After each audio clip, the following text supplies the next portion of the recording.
So this is Calicat, the Calicatster, and I just completed watching the finished unedited after thing of the downloadable Starship Locations Legacy fourth movie, or the beginning of season 2, and it is 79 minutes long, and a little shorter than the last one. It was in script. It was 90 minutes long, and there were 2 very minor gaffes at the end that I just fixed. So I'm downloading this one. There was supposed to be a anomaly, black hole exploding, and there wasn't one. It just wasn't there. And then there was another click where the background didn't match where somebody came in. That was it. So yeah, for the rest of it, for the record, the whole thing is post-edited special effects errors. Nothing serious. Not like Star Trek Discovery that had like major errors in the show that ran along, including the Star Trek Discovery season finale, writing the Calypso story into the story narrative, even though originally the Calypso episode was supposed to take place only 1,000 years after the other stories, so it was not really like 1,000 years after everybody was gone. It was 1,000 years after like where they were going, so they kind of screwed that up. But yeah, but now they've rejiggered it so that it's like, okay, well now there's this character. Okay, this spaceship, the Discovery, is discovered 1,000 years in a future, in which the crew is gone and Zora is in charge of the ship, and there's no one there, and this guy named Kraft shows up. That's basically the plot of the story. So when they wrote the 5th season, apparently they had one of the writers was the guy that wrote Calypso, so he wanted to throw in Calypso at the end, not realizing that when he wrote his original story, set in season 2 of Discovery and then jumping into the future, that he was just thinking when he wrote the original story, 1,000 years, that's when the show will take place. They arrive in the 32nd century. But then they changed it in this one and said, no, it's further off than that, because, yeah. So he messed up and he tried to retcon the story. And now over at Prodigy, you have the Loom and Wesley Crusher and the Travelers and doing stuff, and you have that. So that's different. And is that universe now going to get chewed up by the Space Loom Langolier guys? Who knows? But yeah, so if we did, this is a nod to Discovery, this episode. The next one should be a nod to Prodigy, because Prodigy came, his second season is done, and it aired. Let's do a Prodigy one. I haven't even thought of it yet. And then we can do a Lower Decks one when Lower Decks comes on. But we've done something like that before. So, yeah, so of those shows, we could do something like that this season. It's 2 more movies. Yeah, that would be acceptable. So we have to come up with something. Well, I like that it's a smaller ensemble cast, and like it's easier to film that, and having like the ensemble cast there. That the overall episode that I just watched, the Illiop episode, I believe I already explained where that came from, and where those other elements came from. This is a rewrite of not only the Illiop adventure story, the adventure, Silly Trek adventure, it is a rewrite of Silly Trek the Borg. It's a rewrite of the Borg story, so it has that too.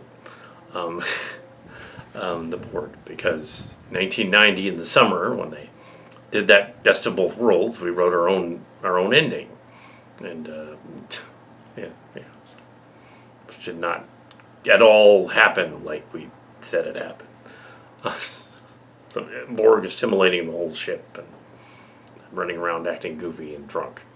They weren't drunk; they were just acting drunk, wearing funny clothing. There's elements of Starcrackers, of Space Vanguards in here.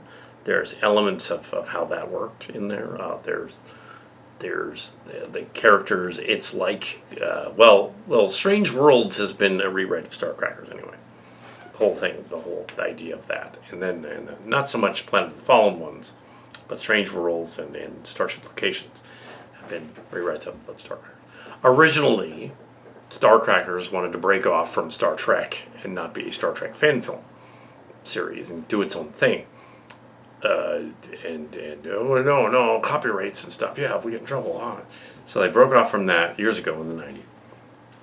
Yeah, and I don't know whether, certain characters were what, but I suspect that because Mark Scards played Clark, that the Roger character was meant to be Raxler. That's who that was supposed to be. The Zuri Captain Raxler is Roger. So we have seen him before. If you go back and watch Starcrackers, the movie, I played him in this story, which is bizarre because why would I do that? But yeah, the Q stuff wasn't developed yet in the storyline so much. The other stuff wasn't. A lot of that was later. In 1996, they were introduced to First Contact, the episode, and the stories that became Chimera stories from the fan film. But in 1996, the Starship Locations, on location, Star Trek, 96, and the 30th anniversary, we were like, you know what would be hilarious if we wrote like a First Contact parody, but instead of them going to First Contact to find out Star Trek had First Contact with Vulcans, it's the Enterprise E having First Contact with us at Pine Hill 8 years earlier, in 1988. And the Borg go back to stop that from happening. And they abduct Roger and Dwan and transform them into the Borg King and Queen in the story. So,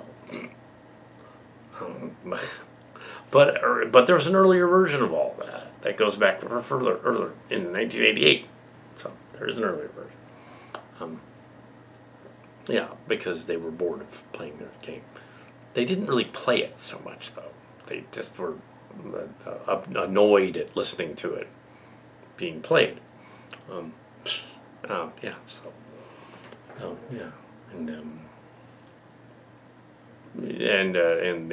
the gag in this story is that for over 30 years, the Roger math character apparently went to a synth planet and related to the Gorgons, which is interesting, and procreated with a Gorgon female and made a Data sort of child. Those two action figures are new playmates from 2022, and as is Saru and Berman and Michael Burnham. That's their new ones.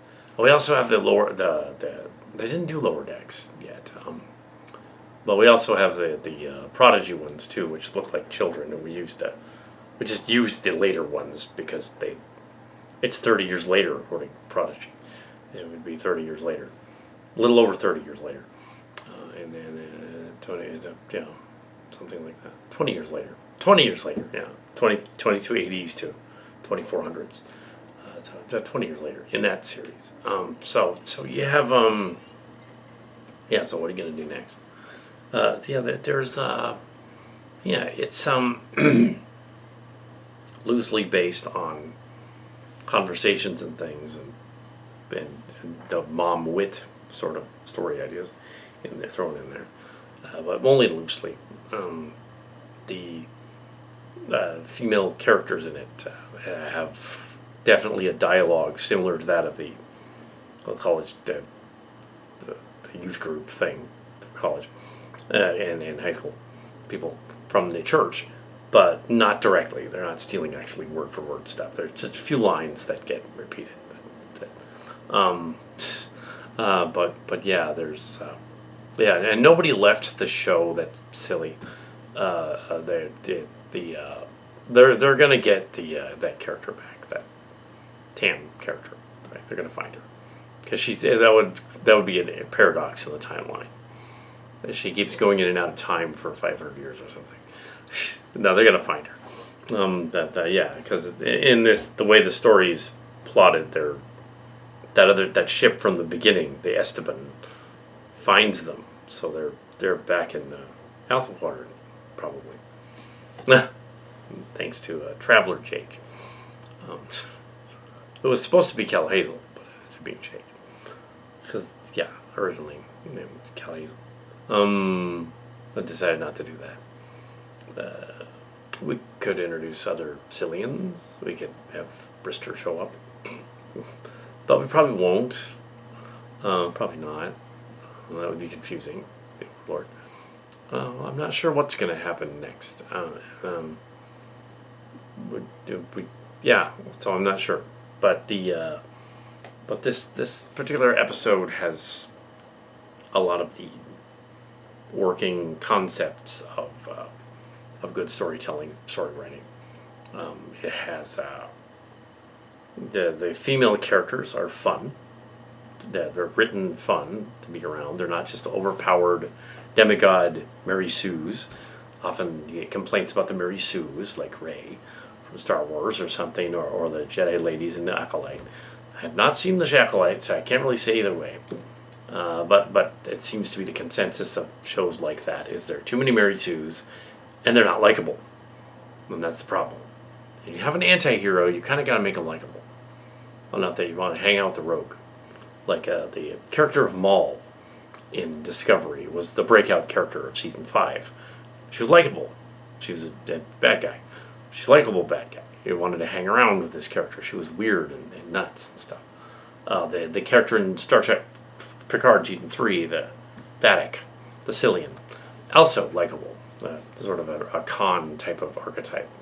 Definitely a Cillian. Definitely. They were definitely thinking of the Libyan from Pine Hill, Planet. I don't know how they knew, but they were thinking her. That's what they were thinking of. That's who that would be. I'm thinking, though, that on that theory, that when they wrote Vadic's character, they were actually thinking of casting Denise Crosby as Sela in that role, and she didn't want to do it. So they got Amanda Plummer instead and made a new character. It was probably going to be Sela, which would have tied it into the other two seasons a little better. But yeah, she read the script and said, no, I'm not going to do that. So they had to change it.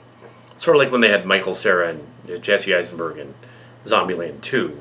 They wanted the other guy because they looked a lot alike, so they had this whole twin scene.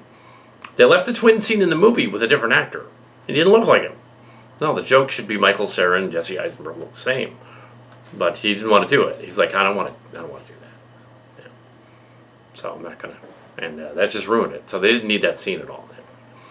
Also, I pointed out to, they go to the alien artifact from Discovery in this, but it's the time when they first launch it.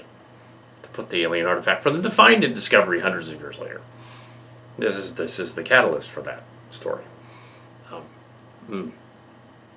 Yeah, so they have the artifact. And I like that.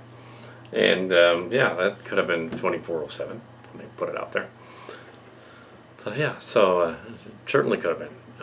Also, does that mean that you might think, oh, there's another typo error in there continuity-wise? Does that mean because wouldn't Tamara Tau then know she's an ancestor of Adira and Gray, right? Gray and Adira, Gray and then Adira. Wouldn't she know and remember back in 2407 when in her third host, who was Tamara? Wouldn't she remember? Oh, wait a minute, and she'd be about less than 300. But yeah, her age is not correct in the story.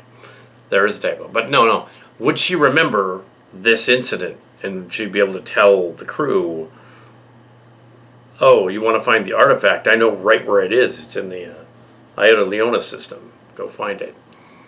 Actually not. No. Because Gray was not on the ship during Discovery Season 5. Adira was on the ship, but she no longer had the symbiote. So she didn't know. I always think ahead. No, she didn't know. She had no idea. She could have guessed. I guess she could have remembered it. I mean, it's been hundreds of years. Maybe she forgot. Yeah, would have been complete. So it's not a continuity error. Not a continuity error. Some other things that was like also the fungal infection with the crabs, the lobsters doesn't really work. but there is something to that.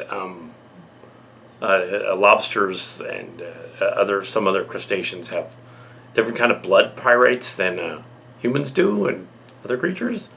They have more of a blue. So it's that the enzymes and the blood pyrites in that are just less susceptible to the fungal infection. Yeah, if it was a blood pathogen from their own blood, then they could get it, but it's not. So they could use the pyrites to create a cure. It's a little iffy. It's a little science fiction-y, but it works in the story, and it kind of works in the story. And I think the idea is that there's sort of a kill switch buzzword as well. They come with "Dream with me tonight" line that the guy says.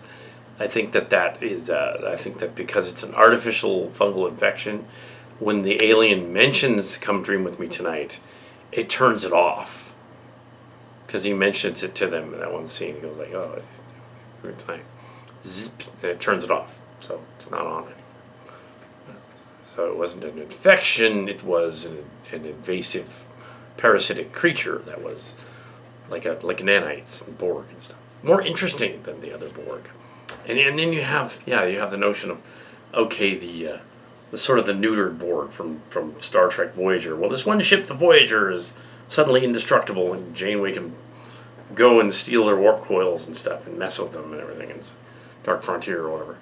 And Steve Shives was talking about that too. And then Prodigy reintroduced the Borg in that one episode and made them scary again.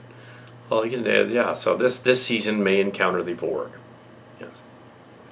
And clarify some of the Borgy stuff. In the story. Because why not? A 3-part Borg arc. That's fun. Then it can be sort of half dark and not quite Mirror Universe, but half dark. It's probably where we get future Kestra 10 years in the future in that other story, who looks assimilated, like she'd been Borgified. So that'll happen at some point. Yeah, we'll see. But yeah, having the Cillian counterparts of those characters play their actual characters is pretty funny. Having Emoji, who is bi, have her show up and go like, "Oh, I'm Tamara over there." We switched with the other girl, and have the Abbeys show up and have them go, "Well, we're not like, or we're not going to admit we're like that either way." So. Well, one of them has the side eye, so one of them has Hertzman has the side eye, which makes you feel guilty immediately, even if you didn't do anything. Whereas the other one has the "Don't follow me" thing, the "Don't follow me" thing. Even though she wants people to follow. The one that's like, "Oh, I want to be famous, but I don't. But I do. I want to be famous with certain people, not other people." It's kind of funny. And you figure the personality traits of certain characters are not very loosely based on people, and they're not like that. They're all the engineer nerd sci-fi types, so I think they would like that kind of thing. Yeah. I'm more of a sci-fi writer type, so I don't know if I can assemble anything. Not really. I can draw stuff, but not assemble things.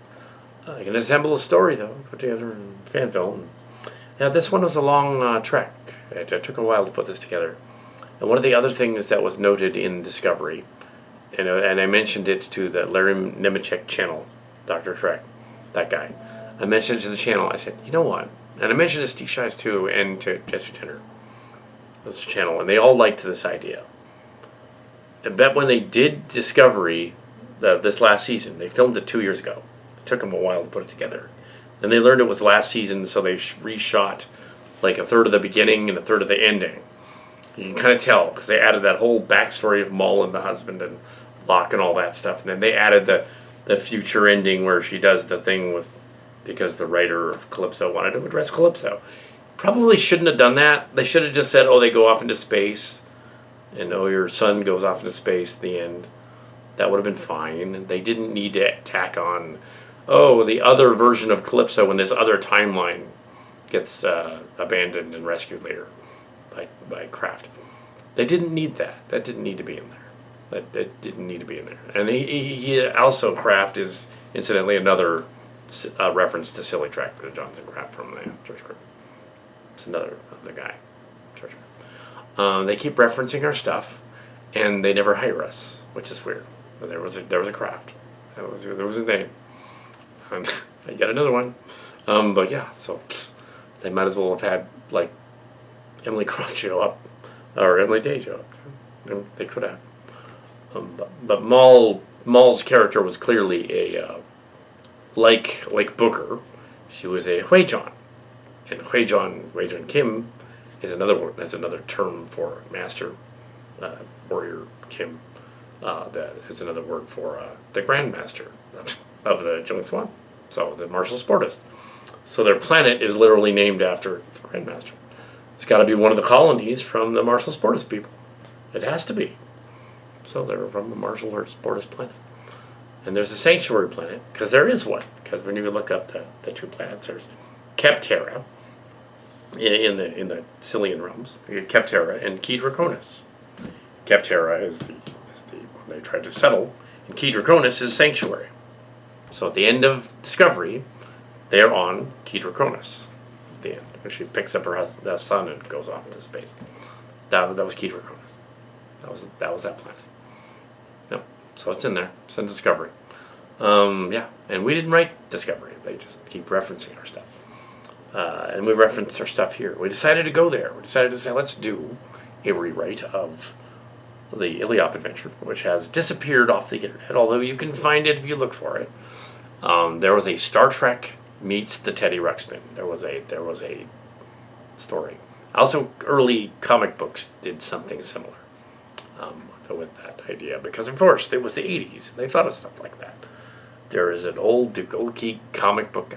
I think it's DC. Oh, there was DC and Marvel both kind of traded off and did Star Trek. DC was in later 80s. Would have been DC, later 80s. Yeah, Kirk fights Ursine characters on the planet that bears come to life and attack and stuff. Yeah, so that was definitely a thing. There was also a fan film, an infamous fan film, and an infamous fan story from the days of KS, where they did something like that. And they had like a furry bear guy, and Kirk fights it and stuff. There was also a Next Generation one, where it was literally the Silly Track adventure. It was very similar to our story. Picard and crew fight a sort of a nightmarish world, Chuck E. Cheese world planet, where it's literally an animatronic. It's supposed to be it's a Teddy Ruxpin from Worlds of Wonder. It looks like a freaking Teddy Ruxpin. And Robotech, the Sentinels even had the Care Barons. The Care Barons. Literally, giant Care Bear guys. Care Barons. Spelled differently, but sounds the same. The Care Barons. The Care Bears. So they're bear-like. The Care Bear, yeah, that was more like the OG one with Kirk was more like the Care Bears. They became evil and they went after Kirk. That was a Care Bears one. So that's right. That was a Care Bears one. But this one, the Next Generation one, was Illiop. They go to Illiop and Teddy Ruxpin. They go visit Teddy Ruxpin. Because why not? Go visit Teddy Ruxpin. 1986, 87 was written. Right in the beginning of Next Generation. And there was a Silly Track version. The one that we did. In our original version, the original hour-long one. It didn't have Kirk with Picard, because Mark's cards back then, under his real name, didn't know Next Generation. So it was Kirk and Spock and crew in 1986 or 87. The end of 86, early 87. Next Generation wasn't out yet. And so this Silly Track adventure was put together and released in it took a while. So it took a while to animate it. It took like a year and a half to animate it. It was an animated cartoon. And it was really cheesy. And yeah, we were 15. It came out in late 87, early 88. 87, yeah. So during Next Generation it came out, and it doesn't reference any Next Generation. Now, Next Generation was a sequel, The Wrath of Libyan. That was the Libyan Quentin. That was different. That was a Wrath of Khan spoof. This one was Teddy Ruxpin. Yeah. It was sort of a Wrath of Khan spoof as well, because it had Kirk fighting Teddy Ruxpin. And that idea morphed into Starcrackers later in the 90s, because that idea became several other things. And Marx Cards wanted to do a story where it was like the Wrath of Khan, but the bad guy has to work with the good guy to get out of the cage that they get trapped in. Sphere thing. So it's Enemy Mine, basically. But before Enemy Mine came out, he wrote it before that movie. It's probably what he's thinking of, though. And so they had to get out of the enemy cage, or they would die. Space caged up vessel thing. So they do that. So yeah, Clark and Raxler. Raxler was Teddy Ruxpin. We playing at Teddy Ruxpin. That was the Zuri guy. Jim Takan. He thought that I was playing an Iraqi or an Arab guy because it was like the 90s. But no. He came in and he came out of the shower. And he wasn't really naked. He had a bathrobe and everything, underwear underneath.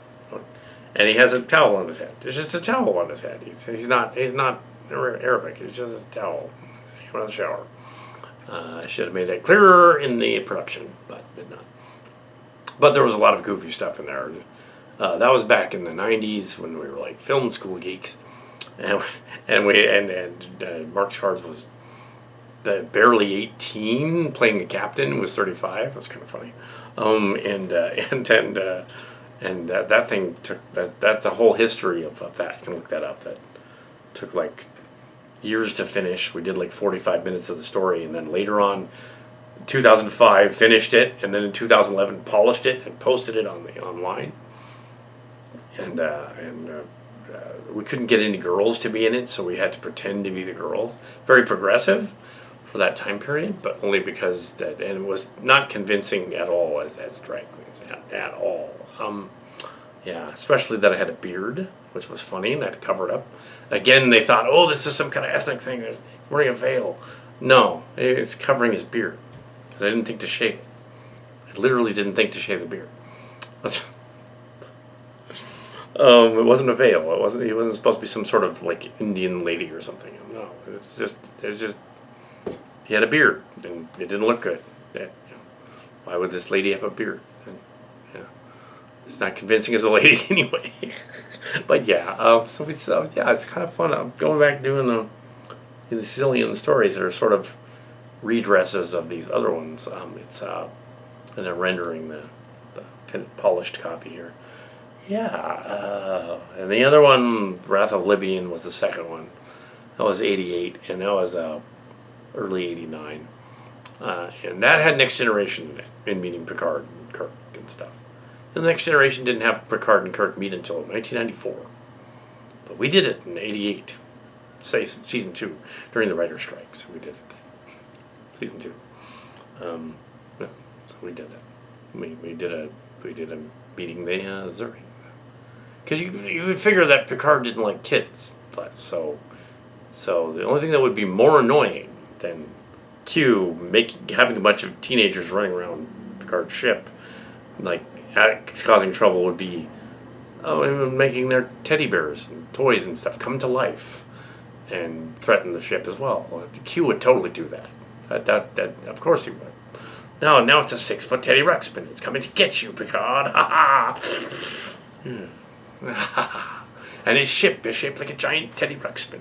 And you might be thinking, oh, he's just ripping off Austin Powers. It's the other way around. Austin Powers with Dr. Evil's ship. Where do you think he got the idea for the Dr. Evil's floating submarine ship? Us. From that Illiop story. From way back. You saw that. You know Mike Miller saw that. Come on. He saw it. It aired once. He saw it. He's like, yeah, that'd be cool. Like giant. The original, though, oddly enough, when you go back to the original Silly Trek Adventures, we didn't have a Teddy Ruxpin back then. So it was we had to use a stuffed toy dog a big stuffed toy dog. It wasn't right. The whole concept wasn't right. Freddie Ruxpin was a cartoon drawing in the toy dog ship. Um, but yeah, yeah, and you might say, oh, but Seth MacFarlane and Ted and all that. Seth MacFarlane's been on record to say that the Ted movies were supposed to be Teddy Ruxpin, but he couldn't get permission to make an actual cursing Teddy Ruxpin. And, yeah, Worlds of Wonder said, no, you're not going to do that. And it didn't do that here either. No, he doesn't actually. See, but I thought it would be funny to have the reissue Khan playing Charlie X in the story, the sort of Freddie Ruxpin / Khan / guy. Anyway, so there he is. There's Charlie X, and it makes sense. He's a man-child. He's 150 now. He would totally play up the camp there. He would totally be like, oh, I'm pretending to be Khan. To scare you. The gag there being that, like in the J.J. Abrams movie, in the 2013 J.J. Abrams movie, the 2011 one, yeah. Whichever one was the 2013 one, yeah. Kirk and crew, being young, wouldn't know who Khan was at all. So the joke in here is like they're not afraid of him because he looks like Khan, because they don't know who that is. Because they're like, oh, yeah, we're millennials, we don't know who that is. Only two of the older ones kind of know who that is. They kind of mentioned it, said, oh, it's Charlie X. Okay. They wouldn't know who Charlie X was unless the Worf explained it to them. Alexander is all, I read about him once. Starfleet records. He was dangerous. Yes. His powers. Yes.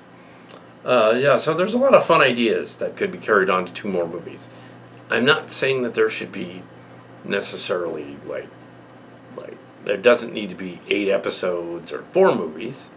Another 2 movies. Yeah, I'm not saying we're going to do a Transformers meet Star Trek again. I don't think so. What I probably would do with that is it would be similar to the other one in that a Transformer shows up, 1 or 2, on a planet. That might be fun in the context of their own story. That might be fun. Go to a Transformer planet. That might be fun. Do something like that. Because in V'ger and the Borg, the fan theories on V'ger and the Borg are a little convoluted. But it's the other way around. The fan theories are always thinking, okay, well, did V'ger create the Borg, or did V'ger is the Borg V'ger because they merged with humanity and went back in time and created that, or is it like Star Trek Destiny and it's the Kaler who created the Borg and went back and doing the Care Bear thing? See, it ties in with the Care Bears. And Teddy Ruxpin. But no, it's not. It's that the V'ger probe is apparently some kind of space-time traveling thing anyway, because it would have to be, because it was only Voyager 6 from that other alternate Earth that Kirk lives on. There was never a Voyager 6. We only made up to Voyager 2. And if you go follow the other space probes after that, and you just count them, what was the next generation of space probes,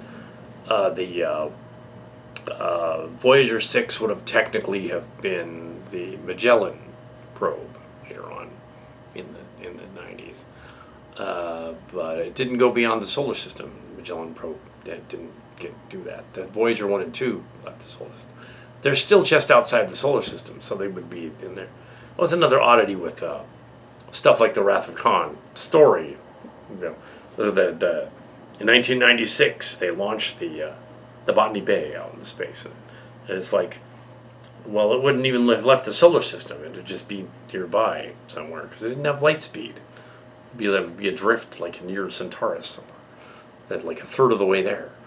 So it'd be right near Earth, or that weird neutral zone episode where Next Generation where they find a orbiting satellite that left the solar system with people on it frozen. How would that even work? How would the satellite get out there into space? It'd be in the Earth's solar system somewhere. They just find it adrift in the solar system. So among these other oddities of Star Trek doing stuff. And the Argelius system, it's been mentioned 2 or 3 times as 3 different planets because, as it says in the story, they just use names and don't pay attention. But nowadays you got Memory Alpha, which is obviously written by several very autistic people, of course, and not me, but yeah, occasionally. I haven't edited it at all, but you can tell. I can tell that very, very nitpicky. And so yeah, these other planets are mentioned in the Starbase thing in J25, and when they first met the Borg, and Maurice Hurley's story. Yeah, I don't really think that Roger Johnson told Maurice Hurley about the silly Trek Borg. It's just a coincidence, but it's funny to joke about it in the story. It was probably me and not Roger. but yes, no, it wasn't me. Yeah, I was 17. I called him up on the phone and talked to him. No, I didn't. No, we didn't talk to him. It's just a coincidence. It's a weird coincidence, but it's a coincidence. So is the apple tossing thing. So is any number of other Star Trek things they did. Yeah, because we're on the same wavelength. Yeah, the Borg is just, so yeah, V'ger didn't create the Borg. V'ger visited the Borg and the machine planet and all that, and the people planet and all that. But it's clearly more advanced than the Borg. The V'ger is a more advanced life form. It visited them. So it had some pieces of Borg tech inside it. That's all. They visited. So they're a kindred, but they're not literally the Borg. They're just kindred. They know each other. They are the Kaler. Maybe they could have said V'ger was the Kaler. That would have been kind of cool. But that was silly too, because that was time travel with the Columbia, and we explored the Columbia on our side. We did our own version during the Chimera years in 2005, 2006. Yeah, the earlier Chimera years of the fan stories. If you read all of the Starship locations, Cillian Realms books, they're all those early stories are in there, including this one. But yeah, I decided to adapt another one of those. I decided to adapt the Illiop story with the most bizarre Cillian story ever done, and did it in such a way that it actually makes sense as a Star Trek episode. It's like, okay, the thing is not a talking Teddy Ruxpin; it's a spaceship that just looks like one. And there's a Cheshire Cat in there too, which goes with the original Star Trek because they go to a pleasure planet Achilles type of thing, and the White Rabbit showed up in that Shore Leave episode. So why not a Cheshire Cat ship? Sure, fine, that works. So you have these various things working for it more so than against it. There's any number of directions the other episodes can go. There can be another 2. There can be another 3. But yeah, the premise is a nice pilot. It's fun. It's PG. I don't even think it's PG-13. It's really there's really nothing. There's an S-bomb at one point. That's it. But yeah, it's almost G. Yeah. I'm not sure if you want to do for the next one Prodigy because that just ended. You probably kind of want to reference it a little bit. Maybe just have some characters from Prodigy show up. Maybe the girl and Tal and Dal and Gwendola can show up in it or something. But just them. Yeah, just have them be characters in the story. But you have to paint them up to look like them again because I think it took the paint off. But yeah, that's easy enough to do. Yeah, and are we gonna keep 10D looking like a melted green? I think we are, just because that character's a pain in the butt to repaint. Just gonna keep it like that. But yeah, I think the next episode is probably gonna take place with the other ship, and they're trying to find where this ship went through the corridor. They're going to try to find it. And it's the darker middle chapter. So, well, not too much darker. So something like that. Yeah. Learn some of the origins of Eager and the Borg again. But this time, for the first time in this story, you get to actually see some of that. That might be fun. Get to see some of that. Like, we've talked about it. We've had the characters discuss Eager and the Borg before. We've had them encounter each other in the Chimera movie and that kind of thing, and do the other thing. But except for the Cillian stories, we've never actually had a live-action cartoon story referencing the connection and showing it. That'd be kind of fun. Maybe we see some more Cillians that were put in there. They did imply that the Cal character was zapped out of the universe, possibly by those loon things. But that doesn't mean he can't come back, because he's a cute. He can come back. We'll see. We'll see what happens. I don't want to just throw in my Mary Sue characters. I like to have the other ones together. So, yeah. So, I'm rendering this thing and it's done and saving it. And yeah, I'm going to download it. So tonight's episode comes out tonight. Well, going to say 17th, but it's the 16th. Yeah, this is like 10 days over schedule, but it wasn't really on a schedule. And, 10 days. 10 days overdue. But yeah, here it is. I'm probably not going to do an update on my Prodigy binge watch, just because a lot of other people have done theirs and it's better than mine. So, yeah, my rundown is fine. It's got a few views, so it's fine. No, you know what? No one else I realize? Yeah. This should be on the other channel, not on this channel. It should be on the Silly Track channel. It's funny that it's airing over here. Oops. Psst, I gotta take it down. Oh, shit. Anyway, I'll fix that.